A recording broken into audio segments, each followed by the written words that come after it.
Hello, everybody, and welcome to another Montgomery County Community College Masterclass. All right, so today we are honored to have a good friend of mine and a very accomplished producer, songwriter, mixer, and machine guy, right? I want to introduce you to OddKidOut, Butch Serianni. How you guys doing? So like Dave said, my name is Butch. I'm 23 years old. I went to Drexel, I dropped out, and I spend a lot of time between Philly and LA making music, doing all different types of stuff. So I think today what we want to cover is social media and kind of what I do, show a little bit of like my process. But to get there, I'll tell you a little bit how I started just so it all makes sense. So when I was 6, I started drumming. My dad saw me like in the backseat air drumming, and he was like, "Do you want to try taking lessons?" And I was like, "Sure." So I drummed for like my entire middle school, high school career. In the beginning of high school, I actually met Dave, and I started doing like session work, studio work, played in a couple bands, did a bunch of touring, and by the time that I got to college, I had felt a bit burnt out from just being a musician and not really like making music. And I thought to myself like, how can I do more than just sit behind the drum set? Because that's really dope. But I wasn't having enough of a creative outlet that I was looking for. So I started producing. I got Logic and Ableton, and I was like, you know what? Like, let's just go for this. Like, I'm making beats. It sounds cool, but like maybe I can do something with this, like I did with drums. So I'm like a pretty low-key person. I don't really like drinking or like partying, and I was really frustrated at my college experience. Like I personally did not like it. So the OddKidOut name came from feeling just different than the rest of the people around me, and like just kind of wanting to like do something different, you know? So I spent like every minute that I wasn't in class just making beats and like doing all different types of musical stuff. And then I started to realize that there was like a trend on Instagram of these like photographers that were taking pictures of like buildings and getting like 1,000, 10,000 likes and comments. And I was like, like that seems good for their brand. Maybe I can adapt that to what I do. So I posted like stupid videos of like me in the studio with like the speaker, like playing my beats, and I wasn't really doing that well. So I was like, okay, I need to think of something different. And what I knew I could do different than other people was play this guy right here. So I put literally my phone like on top of my like IKEA desk and hit record and started doing like 30-second, well back then it was only 15 seconds. So like 15-second videos of me making beats on this machine. And I thought it was just gonna be a cool creative outlet for me to get away from like the monotony of my life, right? So my friends were liking it, family liked it, and slowly and surely as I did more and more and more, I started to get more and more and more traction. That's better. And it went from 50 likes to 100 likes to 200 likes to 300 likes, which at the time for me was really cool. And it kept building and building and building until I got a call from a magazine called Fact magazine that's based in London. And they asked me to start a like Instagram series of online beat makers and producers where I would curate, you know, different videos and put them up and people would get to watch them. So I built this community of like producers and bedroom producers, music producers. People just wanted to hear like really cool music. And I kept doing that, and eventually my videos started to like do really well and trend on the homepage of Instagram, and I got the attention of the company that makes this machine, Native Instruments. So we talked a little bit, but they never really offered me anything. They just kind of wanted to know where I was, what I was doing. And lo and behold, 2 months later, Instagram's music channel, which at the time had like 400,000 followers, reposted one of my videos. And when that happened, Native Instruments decided to all of a sudden start paying attention. So they offered me a artist partnership where basically I would just go on the road and perform for them, play with them, they give me free gear, you know, the whole 8 bits, right? So a little bit further along the line, Instagram's main account, which has a bajillion followers, posted a thing about me, posted my video, and overnight it like blew up my shit. So I went from maybe 13,000 followers to like 40,000 in one day. And I was getting like a bunch of comments coming in and people following me and people of, you know, worthy stature, artists, companies, and eventually got my manager from that. And that's kind of how I started building the OddKidOut brand and starting my career. And so, yeah, that pretty much led me to where I am now, which is where I'm making music and you know, using social media to leverage things. So one of the things that I realized about social media is that it's essentially, if you do it right, it's a connection to anyone in the industry. And the reason why I say that is because I've personally gotten labels, executives, A&Rs, artists, the whole bit, to talk to me just from having a cool social media presence and using it in a way that's helpful for your brand, right?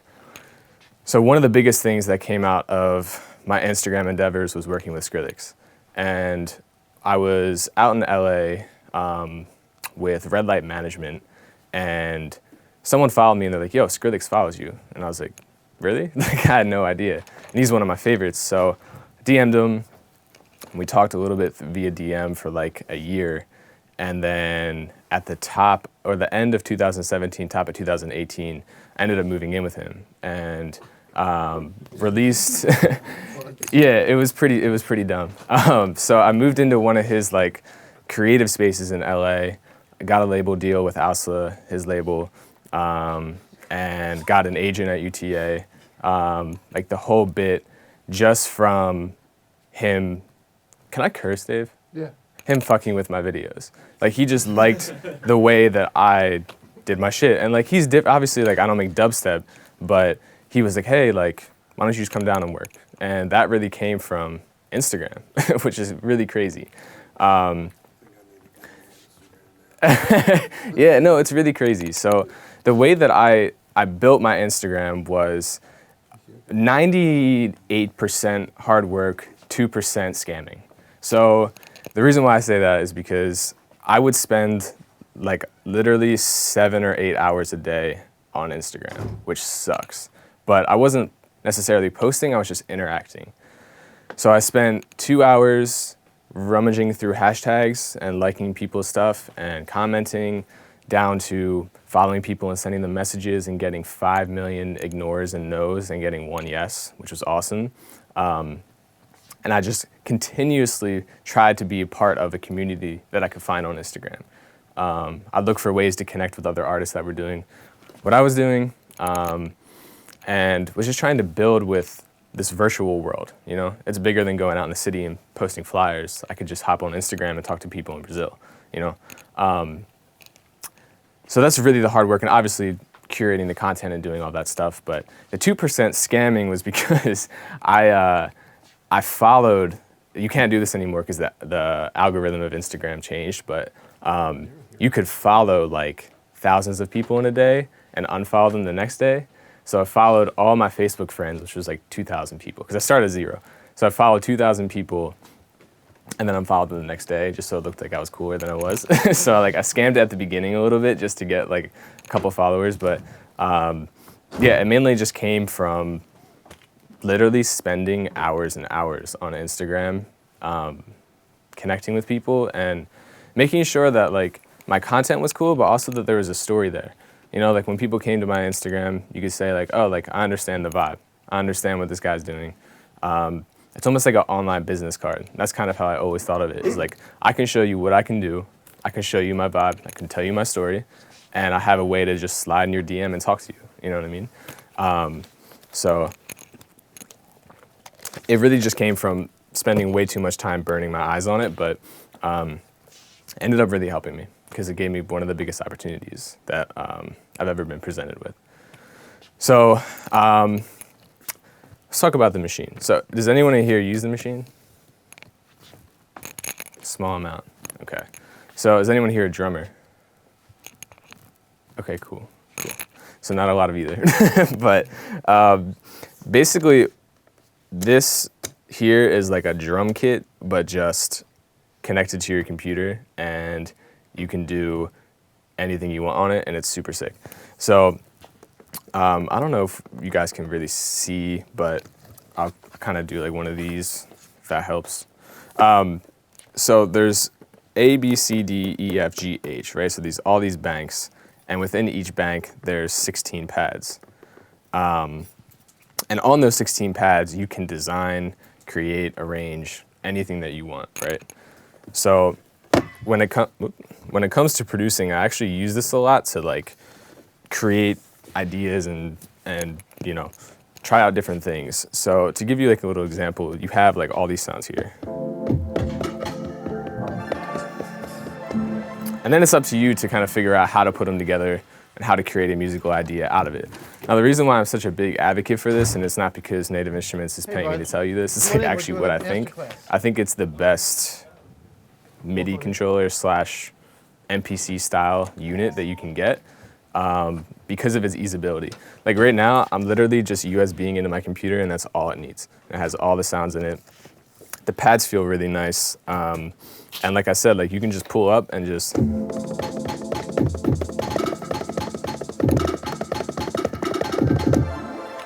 be able to like do what you want right on the fly. So the reason why this is important to me and the reason why it should be important to you is it's take away the machine and make it your own thing. You know, like everyone, I believe, has something that they're unique at or good at. It doesn't have to be like performing. It doesn't have to be, you know, even producing. It has to just do with like you having a certain vibe and portraying it in a certain way, right? So it's not about being the best. Like I don't want to be the best at this. I just want to do what I think is cool and make it Butch, you know? And I apply that to everything I do, whether it's producing or whether it's wearing clothes or like anything. I think it's important that you have tools to help you, but that you put a voice in that tool, you know? This is my tool. I think everyone has a tool. But again, I think it's really important to kind of, you know, just like be real with people and stay true to people and you know, that's the most important thing. It's just being yourself. So I can do like a little, you want me to do like a 10-minute thing? Do it. Okay, and cool. I'd like you also to talk about a little bit about how you come up with the arrangements and how important the arrangements are and that kind of thing. Mm-hmm. So the arrangements are really, like I always think like how can I keep a person engaged? Because like if you're DJing or performing or doing anything live, you want to have the crowd like be a part of what you're doing and feel excited. So my arrangements are usually pretty short. Like I'll spend 15, 30, 45 seconds on one bank of sounds and then I'll switch. And the way that I set the pads up is that it's just drums, bass, and melody.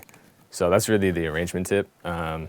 Nothing crazy, like I said, but I can run through a few of these banks and show you what it sounds like. So let's do this one. And I like interesting shit. Like I try to put sounds in that are a little unconventional and stuff that you haven't heard and kind of twist it up. So yeah, let's do it. 1, 2, 3, 4.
I really want to make sure that everybody realizes that Butch is actually a drummer first. So obviously he's using his drumming skills, and this is a great way to see how that kind of merges with new technology, like the traditional drumming with the new technology. You're still using that same sort of talent, just in a whole different way. Mm-hmm. Yeah. Yeah, it's really good. Yeah, absolutely.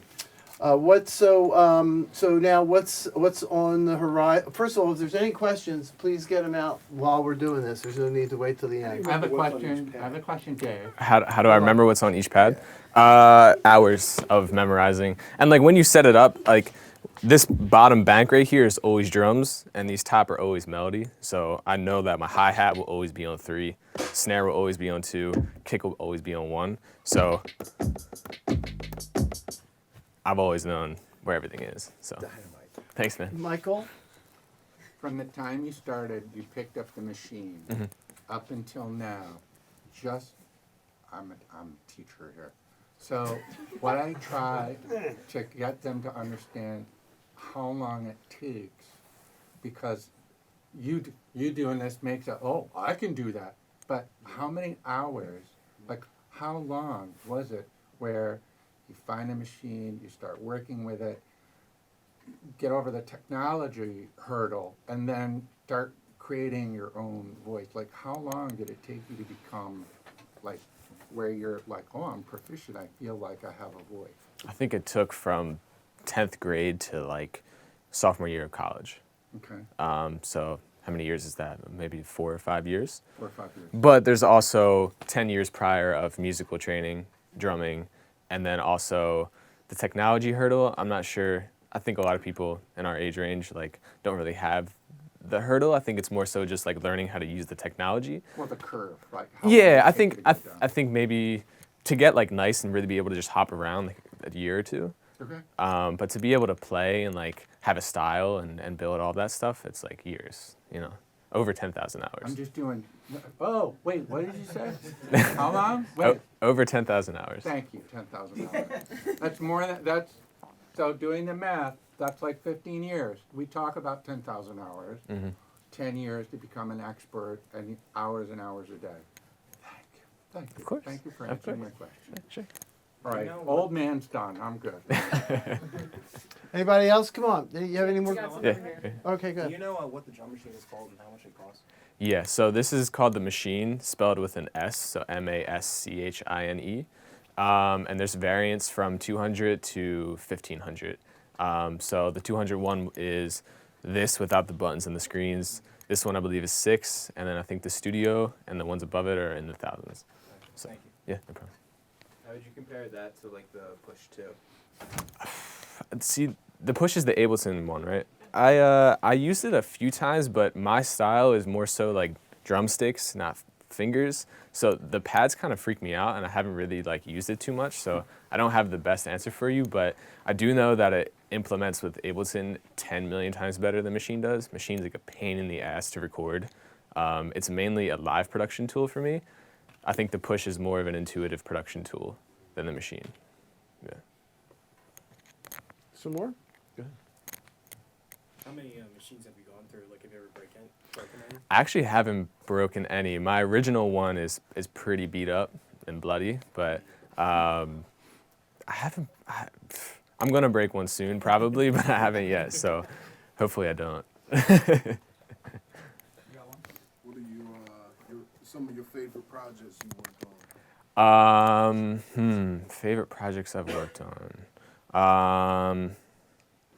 The two that I was really excited about are unreleased. I'm not sure if they will get released, but I did one with Brockhampton and one with Kalani, and those are really, really cool artists to work with. And like I said, they may never see the light of day, but it was still a learning experience and really cool. So. Any artists you're excited about working with or given the opportunity? Well, obviously Skrillex. Like we've worked a lot, but nothing has come out to the light yet. So I'm hoping that maybe one day we'll work on something together that comes out. So yeah, we'll see. Over here. Going. So are those sound samples like built into the machine? Like, can you add more and play around with them? Yeah. So when you get it, it comes with like probably 20 or 30 gigabytes of stuff, and then you pay $15 to add on more stuff. But if you are in your DAW and you're exporting your stems, as long as they're WAV files, you can drag them in. So you can literally like do anything with it. You know, it's pretty endless, and it holds a lot of sounds because the brain is your computer. It's not a card. So as much storage as your computer has, as much storage your machine has. So yeah, no problem. Now, do you make your own ambient pads? Yeah. Yeah, so I'll open up like VSTs and just sit in a dark room and yeah, absolutely, yeah. Any tips for hacking your way of playing the keyboard? Like, because personally, I can hack my way, you know what I mean, when I'm making beats, you know what I'm saying? Like, with the keyboard, like, I'm not a pianist, you know what I'm saying? So, like, I don't know. I'm always trying to figure out new ways to approach making melodies and everything. You know Yeah, I'm actually, I don't know anything about music theory. I got D's and F's in my music theory classes. I don't understand. Don't say that. No, I'm not even gonna lie. I don't. Wouldn't it be great if you knew a little bit about it? It would be amazing. Right. I would be 10 times, a million times better if I knew. Right. I just don't. Right. So yes, I do have hacks. Captain chords and Cthulhu, two different VSTs that you can get that will trigger. You press one note on a keyboard and it'll play the entire notes in a C# scale, so on and so forth. But that takes the life out of what you're doing, right? So the way that I get past that is I draw my chords in MIDI. So I know 3, 5, 7, I know all those formations.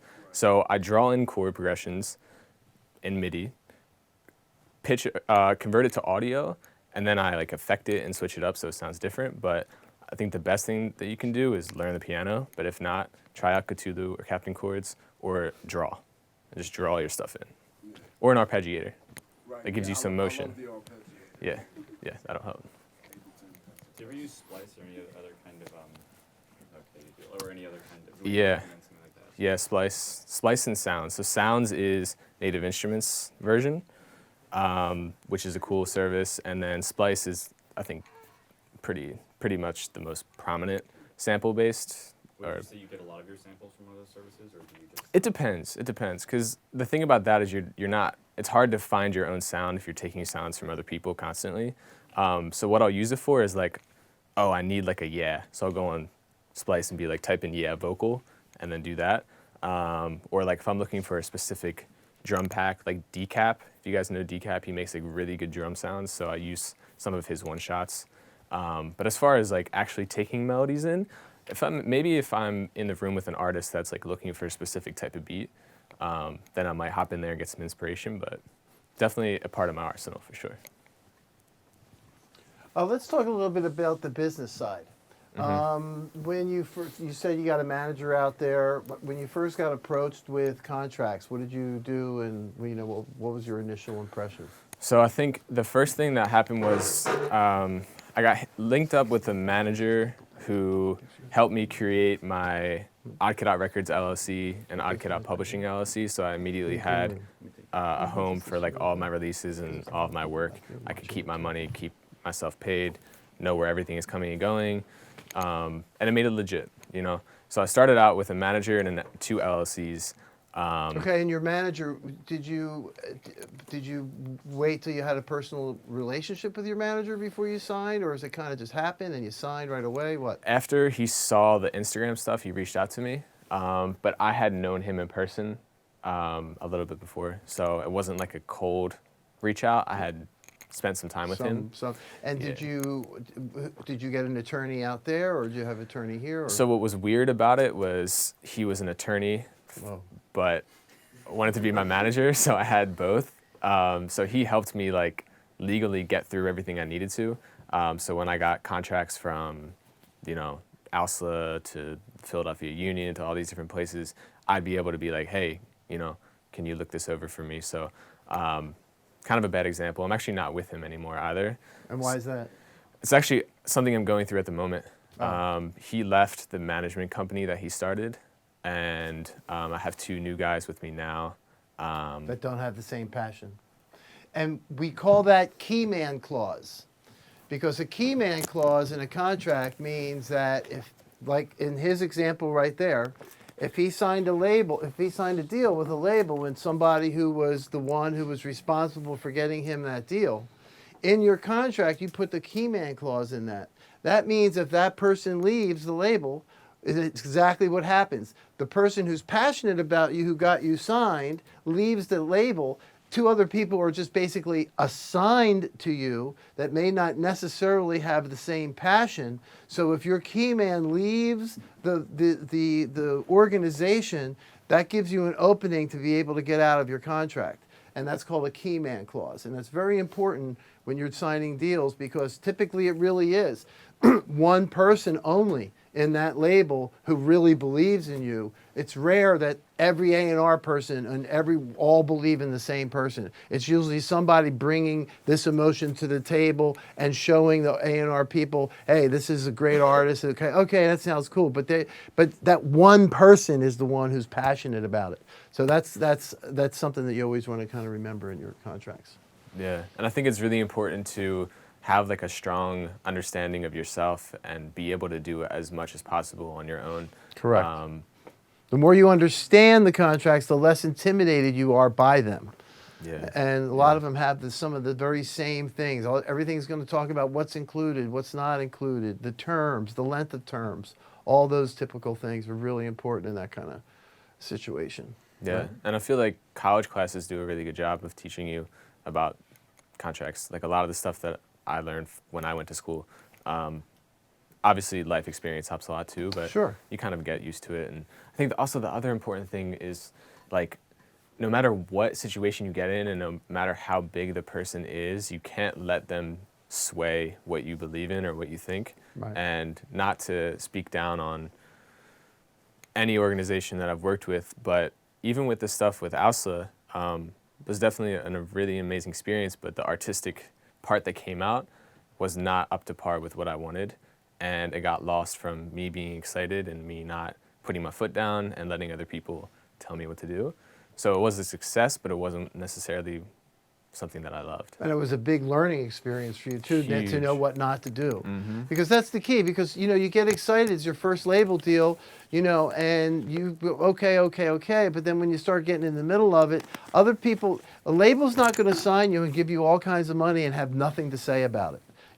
Short of being Michael Jackson, that's not going to happen. So if somebody's going to sign and they're going to look at your music and they're going to go, yeah, but you know what, we can make more money if you change this a little bit or if you do that. And that might not necessarily be that a good decision. Many times it isn't.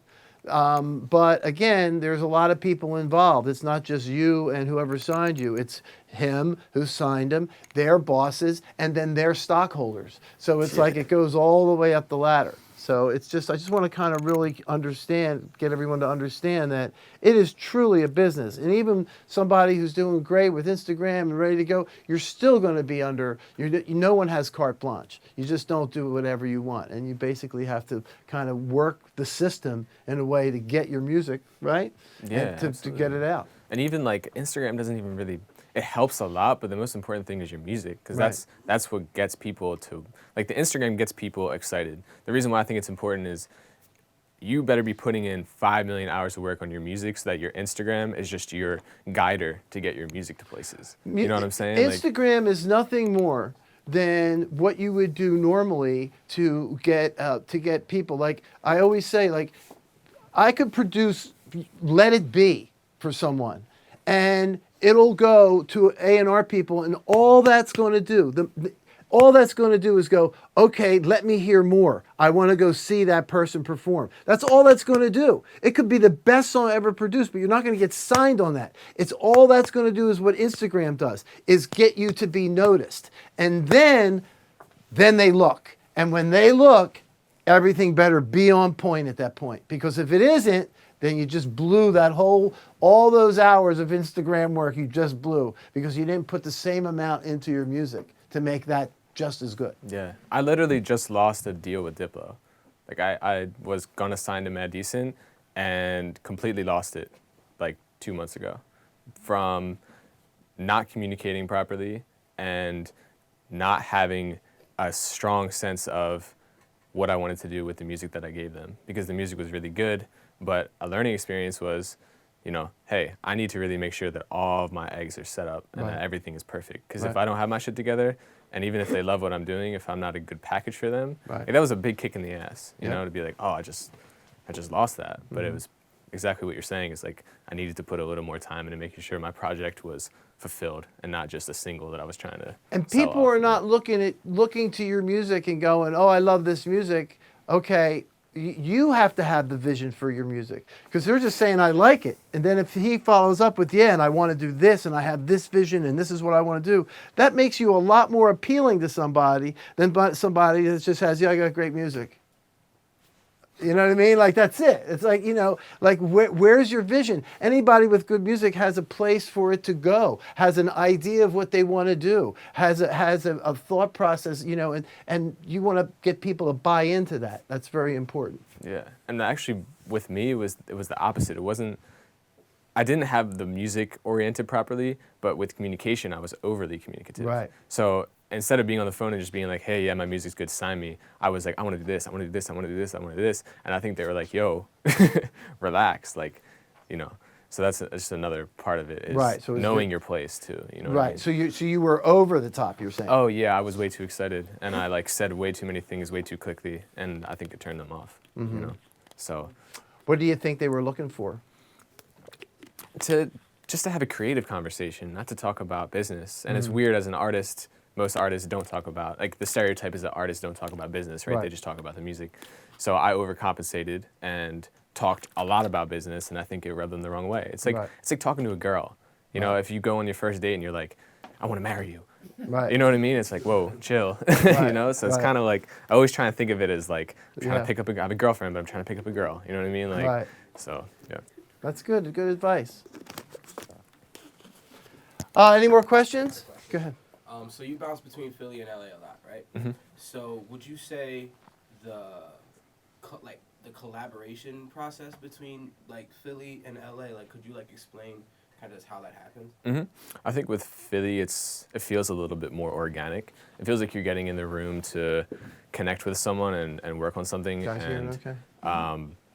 But it doesn't necessarily always have direction. In LA, if you get in a session, it's like, yo, we're doing a writing camp for this artist. Yo, we're making this to pitch it to this. There's always a play. At least in my experience, there's always a play in LA. In Philly, that doesn't always seem like there's a play. It's more of just like kind of creating for the sake of creating, and hopefully someone does something with it. But with LA, it's very hollow a lot of the times. So even if you're making a play, you might just be programming a really simple pop track, which there's nothing wrong with that, but doing it over and over and over, sometimes you lose that character of like being a musician, being an artist. So it's kind of like a double-edged sword. It's like you can't get perfect anywhere. It's just up to you to kind of find the right people and make those connections so that you have both. But I mean, to be real, like, you should be in LA, I think. Even though I like Philadelphia more, LA, I think, is the better option to meet new people, do more things. There's just more opportunity. Yeah, Just plain and simple. Yeah. 2 questions. Do you still own your Instagram, or have you let your label take over that? And also, what would you say about the daily work that you like? I never gave up ownership of my Instagram. That was always just me. I actually just wiped it, so I only have 6 posts on it right now. because I wanted to rebrand and like just make a new chapter. Because I started when I was 20. I'm 23. I want to do something a little bit different now. So yeah, I don't really think you should ever give it up. Like I could do a bunch of paid promotion and be getting way more money, but then I'm just a billboard, you know? Like that's kind of dumb. What 13-year-old kid sitting at home is going to want to watch the kid that's doing teeth whitening ads? You know what I mean? Like they want to see someone that's relatable and like making cool shit, and like I want to inspire people. I don't want to just like sell to people, you know what I mean? And work ethic, wake up at 9 and work till 9 every day. So a combination of emails, thinking, reflecting, producing, remixing, setting up things, talking to people, thinking of plays, and then obviously doing shows, traveling, and doing all that. But usual daily stuff, like I don't usually leave the crib, maybe to get like some food, but I'm usually just either in the studio or in the living room. Like I produce more on headphones than I do in studios. So I'll just chill in my living room and just work and like bang shit out every day. So, yeah. You got any tips maybe or tricks for like EQing and stuff like that? Because I notice I can get lost for like 7 hours on like an 8-bar loop. You know what I mean? Like and just keep on changing things, and because striving for perfection and like I dream massively. You know what I mean? Yeah, So, of course. I think probably again not the best answer to give, especially in an educational setting, but I don't know how to mix. Like I go by ear. All my levels on all my tracks are like usually in the red, but it doesn't distort because I know how to make it. Like I just go by ear. You know, I don't spend a lot of time EQing stuff. I think it actually inhibits you from making the bigger idea.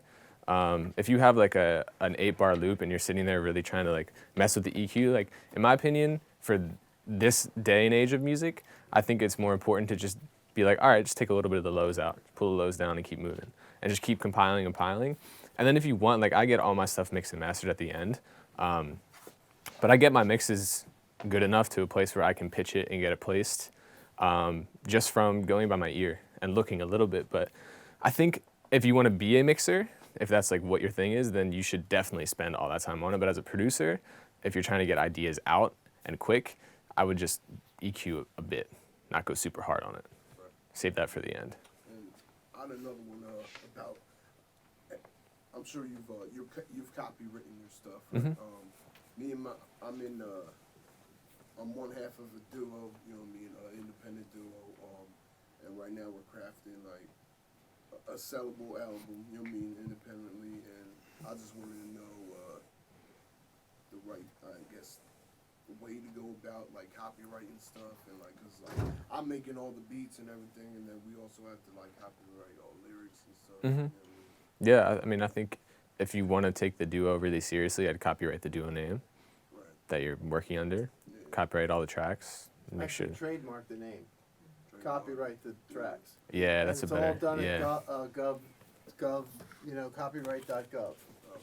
And there's 2 forms you have to fill out: a PA, which is your lyric melody, and an SR. Which That costs money too, though, right? Everything costs money. Setting up your LLC. Yeah, everything costs money. You know what costs even more money? Having your stuff stolen. Yeah. Right. That costs even more money. So you Speaking can of spend 55 now or lose everything you're doing. Have you ever worked with like sampling, or like have you ever like sampled anything, like any old track, or like anything from a soundtrack or video game music or anything like that? I released a full project, sampled a bunch of shit that was pretty noticeable and didn't tell anyone. Like I did it illegally, and it has a lot of streams and nothing has happened. But Did you just sell it? Are you making money from it? yeah, I am. So I could get screwed, but that's not a good thing to do. So. Write this from the masterclass. But with my now that was when I was learning though, when I was like coming up, and I didn't realize how important it was, right? So my last project with Ausla, I did sample some stuff, but you got to be careful with it. And just remember, you can get away with anything, like he said, but the moment you blow up, guess what's going to happen? Oh, I'm gonna get. He's going to screwed. get a letter. Yeah, I'm gonna get Guaranteed, screwed. guaranteed, guaranteed. I'm gonna take it down. Because no one's going to care until it blows up, and then you'll get lots of letters. Do you think it's different though if you put it out for free? If you don't make money on it, it's not going to If matter. you don't make money on it, yeah. But if you put it on a DSP, that's still considered making money, right? If you get it on So- Spotify, you're essentially have the potential to make money. Then you're wrong. All right, so you know what I'd like to do? Could we play this? Right? Yeah, I can show you a little bit of it. And then maybe we end with like a performance. I'm not sure if there's sound coming out, isn't there?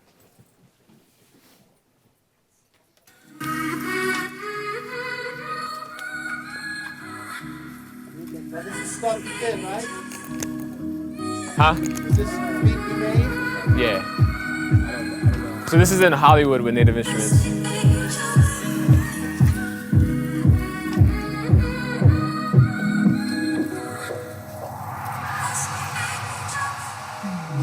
Give it up for OddKidOut. Woo! I love Christina Castle.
So this dude's name is Mark, and we're gonna transition into making like a full track in a second here. So.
All right, so I'd like to thank Butch, OddKidOut, for coming here for Montgomery County College Masterclass. Thank you very much, buddy. Thanks for having me. Appreciate it, man. Thank you. No problem. All right, great. It's a wrap. Let's take some